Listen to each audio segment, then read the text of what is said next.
দাবি না মানলে কঠোর আন্দোলনের হুঁশিয়ারি। ডিবি নিউজ থেকে আপনাদের সাথে আছি আমি শারমিন সুলতানা। এবারে বিস্তারিত। সরকারের উদ্দেশ্যে হুঁশিয়ারি উচ্চারণ করে বাংলাদেশ জামায়াতে ইসলামীর সেক্রেটারি জেনারেল মিয়া গোলাম পরোয়ার বলেছেন, 11 নভেম্বর ঢাকায় লক্ষ লক্ষ জনতার সমাবেশের আগে আমাদের 5 দফা দাবির প্রতি সম্মান দেখিয়ে দ্রুত সিদ্ধান্ত নিতে হবে, অন্যথায় ঢাকার পরিস্থিতি ভিন্ন রূপ নেবে। জাতীয় নির্বাচনের আগে গণভোট আয়োজন এবং জুলাই জাতীয় সনদ বাস্তবায়নের আদেশসহ 5 দফা দাবিতে আগামী 11 নভেম্বর ঢাকায় মহাসমাবেশের কর্মসূচি ঘোষণা করেছে আন্দোলনরত 8 দল। বৃহস্পতিবার 6 নভেম্বর দুপুর 1:45 প্রধান উপদেষ্টা বরাবর স্মারকলিপি প্রদান শেষে রাজধানীর মৎস্যভবন মোড়ে আয়োজিত প্রেস ব্রিফিংয়ে এ কর্মসূচি ঘোষণা করেন বাংলাদেশ জামায়াতে ইসলামীর সেক্রেটারি জেনারেল মিয়া গোলাম পরোয়ার। জামায়াত সেক্রেটারি বলেন, প্রথমে স্মারকলিপি গ্রহণের দায়িত্বে ছিলেন প্রধান উপদেষ্টার কার্যালয়ের মহাপরিচালক।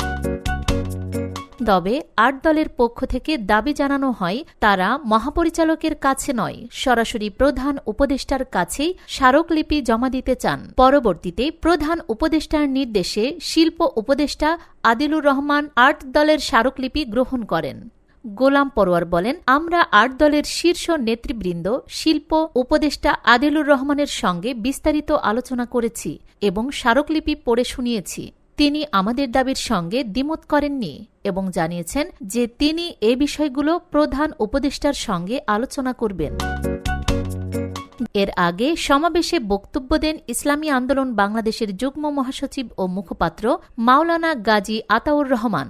তিনি বলেন, সরকার আমাদের রাস্তায় নামতে বাধ্য করেছে।